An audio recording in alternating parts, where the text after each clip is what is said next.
Right, hello everybody, Adam Clery, ACFC. I just want to start by acknowledging that this video that I nearly called Why Man United Are Back is less than 10 days old. And just in case you're in a cave on Mars or something last night, a Manchester United side that did not start like this, but at some stage included all of these players, so was about as close to full strength as you can get, went out of the cup to a 4th division team. So how then do you go from we can beat any team in the Premier League, we can win any game in the Premier League, to you just got slapped by the Kippers? Well, that is just what this Manchester United team does.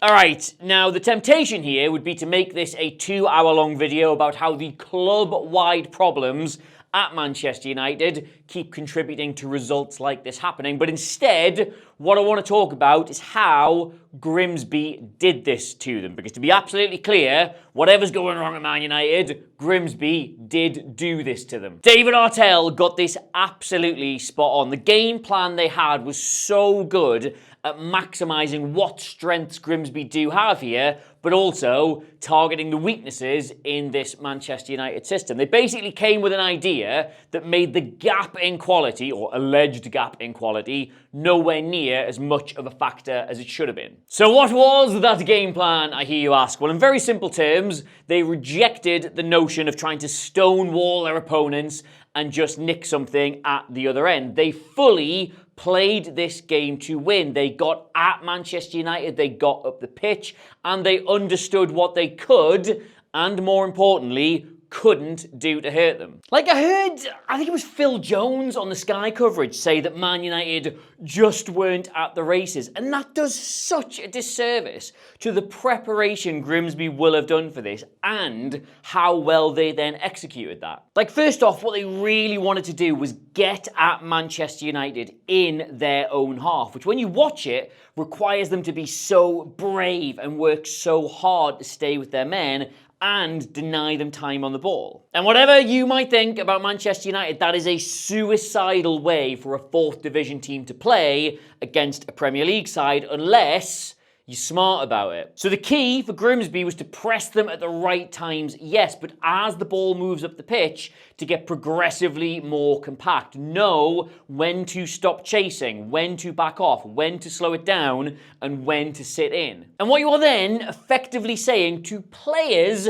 who are worth 20 times what your club is worth is that we are going to make this as hard as we possibly can for you. We're going to deny you the time you want on the ball in your own half, but then we're still going to deny you the space you want to play in our half. And more importantly, we're not going to stop doing that. So the question for Man United then becomes, are you going to work as hard as the opposition? So the fact that you are much better players can come into the equation. And for fully 90 minutes, almost to a man, the answer was no, we're not going to work as hard as they are. And without even talking about the tactics in this game, which don't worry, we're all nerds, we'll still get onto, I can sum up this entire defeat in one moment for you. Grimsby get a corner, they don't put it directly into the box, they work it out to here, and just watch the reactions of every single Man United player. You stand and count them, they have 10 players defending this situation, but not one of them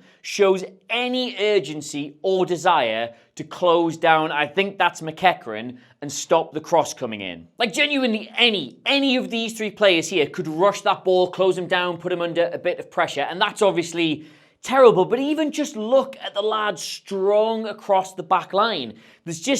There's no impetus to get them further up the pitch. Nobody is demanding more effort from the lads in front. It's just such a pale imitation of how a top team, or any team for that matter, is supposed to play. That they eventually get a half-hearted jog out from Diallo, but he doesn't get anywhere near him. The ball comes in, and they require an incredibly fortunate handball for this not to be a goal. And forget the result or the penalties or literally anything else. That was the moment in the game that rang the loudest alarm bells for me. You just cannot play like that. And you add that sort of attitude with just how predictable Manchester United can be with the ball at the back. Like, here is the exact same passing routine 3 times in the Arsenal game, because they just do the same stuff over and over. And you know, if you are Grimsby, if you work hard enough, you will massively, massively unsettle them. Like, this sequence here is going to absolutely blow your mind, but it happened so many times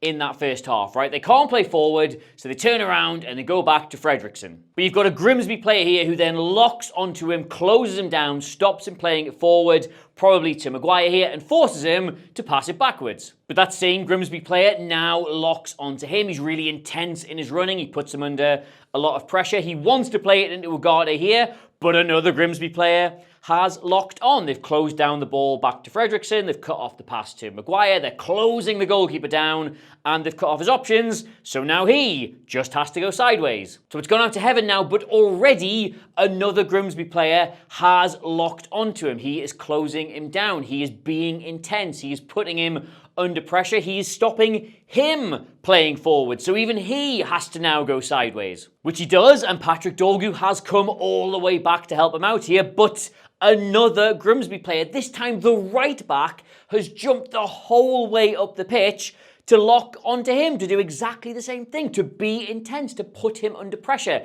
to stop him playing forwards. So now, from having the ball in a relatively comfortable position all the way over here, Man United are now trapped in their own corner, and they have to go sideways and they have to go backwards. And if we just stop it right here, that is insane. 4th division Grimsby Town have pinned Man United into their own corner by simply doing one aggressive man-to-man press. They pulled players all out of position. Yeah, their structure's going to be all over the place, but Man United could not play through that. But what follows is somehow just even more typical of this match, because Heaven, there's nothing he can do. It's a Hail Mary. He just goes to punt it upfield. It bounces off somebody's leg. Then there's a header. Then 2 players miss the ball. And by total fluke, Man United actually get out of this situation and have an attack on. And just to quickly point something out here, right, this is the right back. He's way too far up the pitch.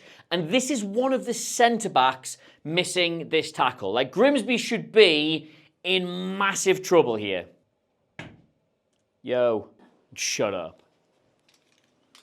Madeline Dowds, everybody. Hi.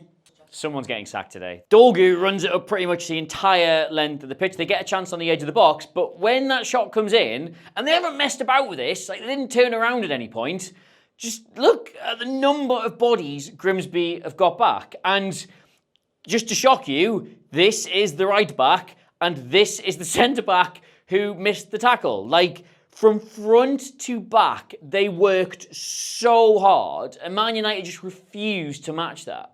And it might sound daft, but this is exactly how they were manufacturing their chances at the same time. Because if you can unsettle a Premier League team, what do you do with it? Because there's no point just trying to have like 65% of the ball and work it through them really methodically. You've got to take advantage of that unsettling. The trick is to go direct into your forward players as quickly as you can to then force the attackers caught up the other end of the pitch to run back towards their own goal, because as we've established, they will not match your intensity. So that can give you some openings. And Grimsby were brilliant at doing this. They had Vernon and Burns running the channels for you. And if I just show you both of their heat maps simultaneously, right, they're going that way up the pitch, that is not at all what you would expect the wide forwards in a team that had like 30% of the ball to look like. You would assume they would be doing most of their work, quite a lot of defending in their own half, with occasional touches sort of further up the pitch as they countered. But because Grimsby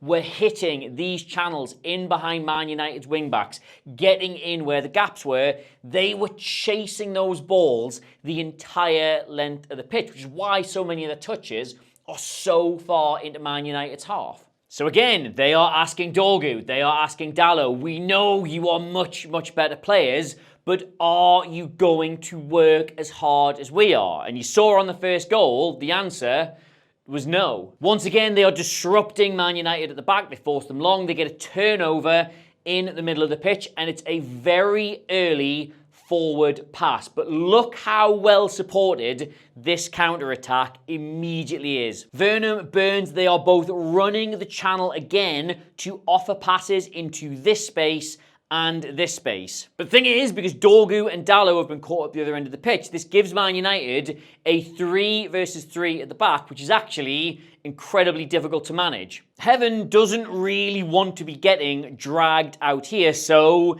he hesitates. And Ahmad, despite having a good look at Dalot and knowing he's not going to get back, just decides not to drop into his area and protect the back post. And it's not exactly a glaring opening by any stretch of the imagination, but Man United have given some time on the ball here, and they've left all this space here. And Grimsby are good enough to punish them for that, and they do. And I know Andre Onana is going to get pelters for this game. Like, the cross is obviously really, really bad, and I personally think that first goal's even worse. Like, how as a goalkeeper do you have a weakness low down by your side? That's such a weird flaw in your game. Just stick a leg out. He's stupid. But I don't actually think any of this is his fault. Like, even at 2-0, at that point, we will just use the momentum graph here. Grimsby, in terms of possession, in terms of chances, in terms of territory, in terms of everything they were doing, winning duels, were well on top and still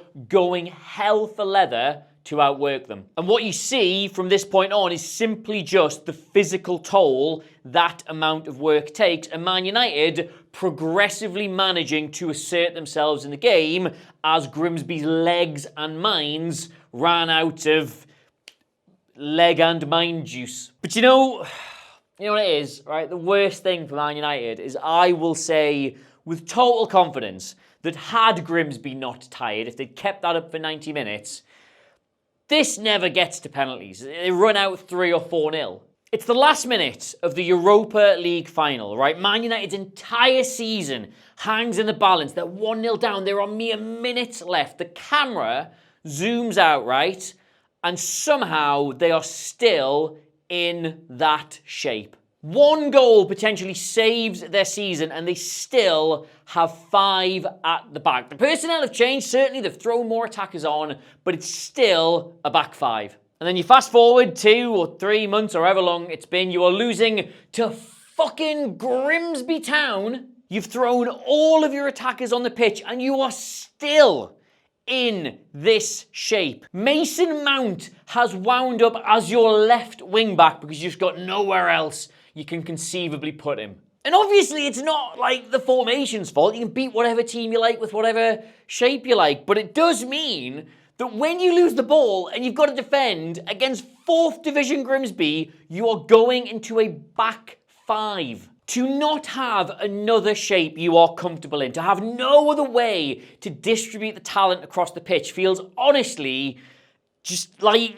negligent at this point. Like, Thomas Frank's been at Spurs for 3 games and he's got them comfortable in 2 completely different setups. Like, Chelsea lost Cole Palmer in the warm-up against West Ham, so just went from 2 wide lads who stay wide so people can play inside them to 2 wide lads who play inside so fullbacks can go outside them. Like, honestly, I like Ruben Amorim. I really loved that Sporting team, but you have to be more adaptable, surely.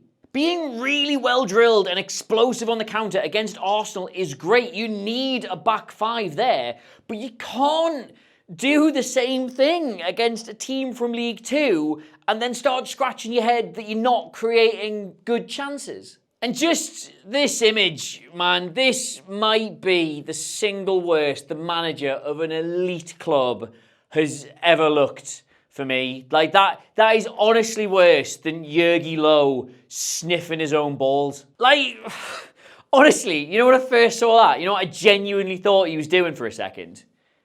Skinning up. Like, and I wouldn't have blamed him. Is that meant to be funny? Is that drug humour? So yeah, what did Grimsby actually do here? Well, first off, they knew exactly what Man United were going to do, so they came up with a game plan to unsettle that. But all Man United would have had to have done to counter this would either be A, just do something a little bit different. Go to back 4, have 3 in the middle, stick 2 up top. Literally anything you want. Or just say, yeah, all right, the system's not perfect, but you're not going to work harder than we are. We're men. We're big, tough men with really high VO2 max scores. But didn't do either of those things. They did what they always do and didn't even work hard doing it. So they lost, and deservedly so. And it really is that simple. Like, I'm so annoyed. I've fallen into the trap again of Man United play really well against a big side, and you think, oh my God, they've turned a corner. They can actually take anyone on their day. And then they immediately follow it up with just really bad results against teams they expect to beat. Do I still have the clip from when I was at 4-4-2? Will they mind if I roll the clip? Roll the clip. Right, it's all well and good upping these levels against Liverpool and getting a really good result and thinking you're good. The next 2 games they have are Southampton and Brighton. Now, they are both at home, and the Man United side we've seen previously this season, and indeed for most of the last one, would turn up to those fixtures, labour to a really uninspiring win against Southampton after going behind and getting a scare, and then get their pants pulled down by Brighton. So this is good, but what needs to happen now is 2 quite good performances and good wins immediately as a result, because that's when you'll know they've actually turned a corner. Not here. January, that was. January, and it's now, what, nearly September? Oh, God, they can't sack another one. Can they sack another one? Not another one? I've had enough, so let me know if you think they can sack another one or just what the hell it was went wrong for them. I'm not even a Man United fan, right? I should really enjoy this happening to them, but it exasperates me no end because it's just so much talent. And they keep getting exciting managers from really cool teams that have done interesting stuff. And then we just end up here again, like a couple of months later. But yeah, right, okay, subscribe to the channel. There'll be more coverage. And they got a big game pretty soon. We'll talk about that as well. I feel like I'm losing my mind here. Get me across all the socials at Adam Clery, Clery. We're now on TikTok, which is loads and loads of fun. Instagram as well with all the short form stuff. And that's it. I had plans today. I had stuff I was going to do, safe in the knowledge Man United were going to get beat off Grimsby. So now I'm actually, more than anything, just annoyed at them. So I'm gonna have a latte and a sit down. Goodbye.